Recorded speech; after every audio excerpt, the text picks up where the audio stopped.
අපි දැන් social engineering ත්‍රෙඩ්ස් කිහිපයක් ගැන සාකච්ඡා කළා මමත් සුපුන්නත්.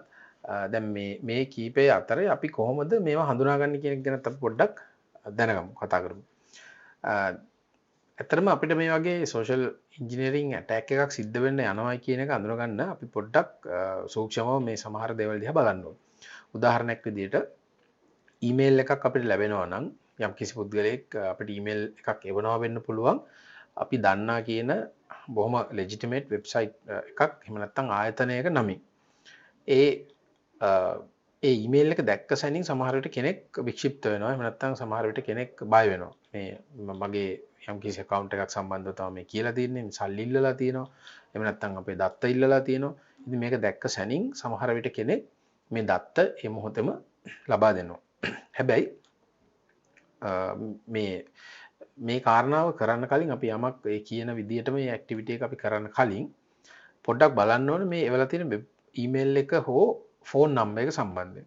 සමහර විට ඊමේල් එකක් එවන්නේ මේ ආයතනයේ නමින් එවුවට සමහර විට ඒ ඊමේල් ඇඩ්‍රස් එක අපි දන්න කියන ජෙනරල් වෙබ්සයිට් එකක් through හදපු මොකක් හරි ඊමේල් එකක්.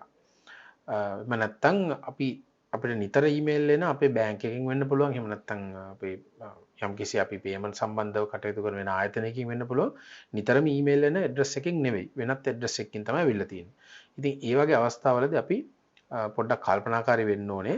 මේ ඊමේල්ස් වලට රිප්ලයි කරන්න නැතිව ඒ වගේ මේගොල්ලෝ සමහර විට ඊමේල් බොඩි එකේ එවනවා වෙන්න පුළුවන් යම්කිසි account numbers වගේ දේවල් අපිට සල්ලි එවන්න සල්ලි තැන්පත් කරන්න වගේ දේවල් කියලා.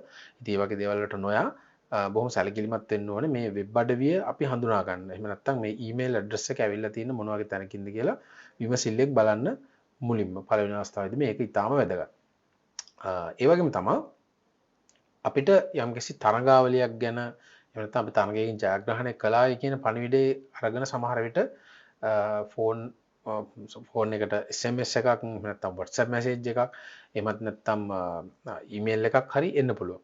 එහෙම අවස්ථාවකදී අපි කරන්න ඕන දෙයක් තමයි අපි එකපාරටම ඒ සතුටට අපි උදාවෙන්න පත් වෙන්න පුළුවන්. නමුත් අපි කරන්න ඕන දෙයක් තමයි එවැනි තරඟාවලියක් තිබුණාද එහෙම නැත්නම් මේ වගේ තරඟාවලියක් පවත්වලා ඒ ජයග්‍රාහකයෝ මොන ආකාරයෙන් තෝරගත්තේ කියන දේ සම්බන්ධව ඒ සඳහන් කරලා තියෙන ආයතනයට ආයතනයත් එක්ක සම්බන්ධ වෙලා හරියට පරීක්ෂා කරලා බලන්න. ඒක සමහර විට ඔබට වෙබ් අඩවිය හරහා එයාගේ නිල වෙබ් අඩවිය හරහා කරගන්න පුළුවන් එක පැත්තකින්. එහෙමත් නැත්නම් ඔබට ඒ ආයතන ශාඛාවක් තියෙනවා ශාඛාවට සම්බන්ධ වෙලා බැංකුවක් නම් බැංකුවකට නැත්නම් සුපිරියර් ඉන්සලක් නම් ඒ සුපිරියර් ඉන්සලට මේ වගේ තැනකට සම්බන්ධ වෙලා ඔවුන්ගෙන් විමසලා දැනගන්න පුළුවන් මේ වගේ තරඟාවලියක් තිබුණාද? එහෙමනම් මේ තරඟාවලියේ ජයග්‍රාහකයෝ මොන ආකාරයෙන්ද තෝරගත්තේ? කවුද ජයග්‍රාහකයෝ? සමහර විට ඒ ආයතන හරහා ඔබට ඒව දැනුවත් වෙන්න පුළුවන්. එහෙමත් නැත්නම් ඔයගොල්ලන්ට ඇත්තටම මේ පොඩ්ඩක් ඒකෙදිත් අපි කල්පනාකාරී වෙන්න ඕනේ.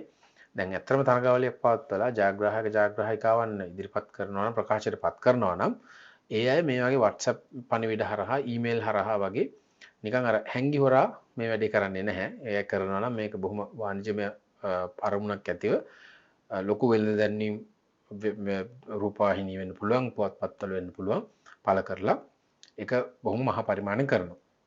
අන්න ඒ වගේ කාරණාවලදී අපි ඒ නිසා ඒ වගේ දේවල් ගැන හිතලා සැලකිලිමත් වෙන්න ඕනේ.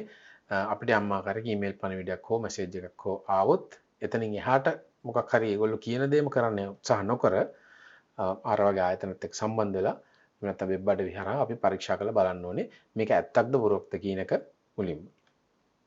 ඊළඟ කාරණාව අපිට ඊමේල් හරහා ලැබෙන සමහර ඊමේල් හෝ ෆෝන් මැසේජ් SMS හරහාත් සමහර ලැබෙන වෙබ්සයිට්ස් වල URL එකක්. එහෙම නැත්නම් වෙබ්සයිට් එකේ ඇඩ්‍රස් එක. අපි පොඩ්ඩක් බලන්න ඕන පරීක්ෂා කරලා සහ සැලකිල්ලෙන් බලන්න ඕන මේ අපිට එවලා තියෙන URL එක හරියද. දැන් අර ෆිෂිං වෙබ්සයිට් එකේදී ඔයගොල්ලෝ දැක්කා Facebook කියන නම තිබුණට ඒ UI එකේ අපි දැක්කට නම තිබුණට URL එක දැක්කම වෙනම නමක් තමයි ඒකේ තිබුණේ.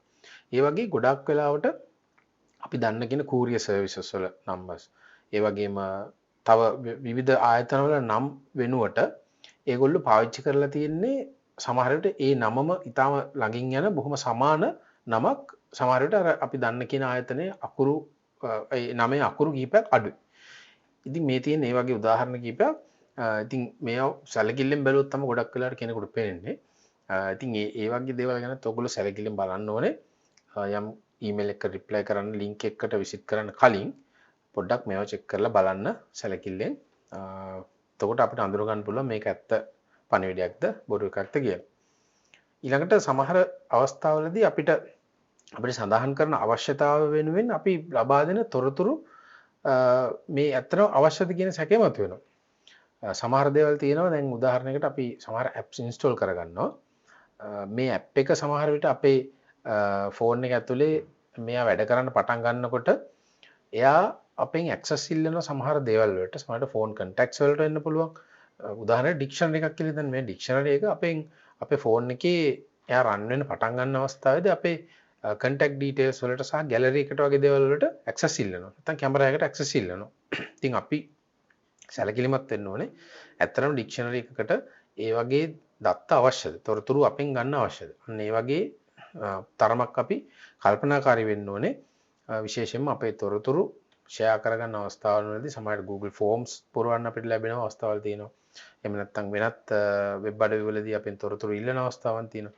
මේවට අපි තොරතුරු ලබා දෙනකොට මේ ලබා දෙන තොරතුරු මේ ඉල්ලන නැත්නම් මේ අපි බලාපොරොත්තු වෙන සේවාව සඳහා ඇත්තටම අවශ්‍යද? එහෙම නැත්නම් මේ අවශ්‍ය නැති තොරතුරු මොකටද අපි ලබා දෙන්නේ කියන දේ සම්බන්ධයෙන් සැලකිලිමත් වෙන එක ඉතාම වැදගත්.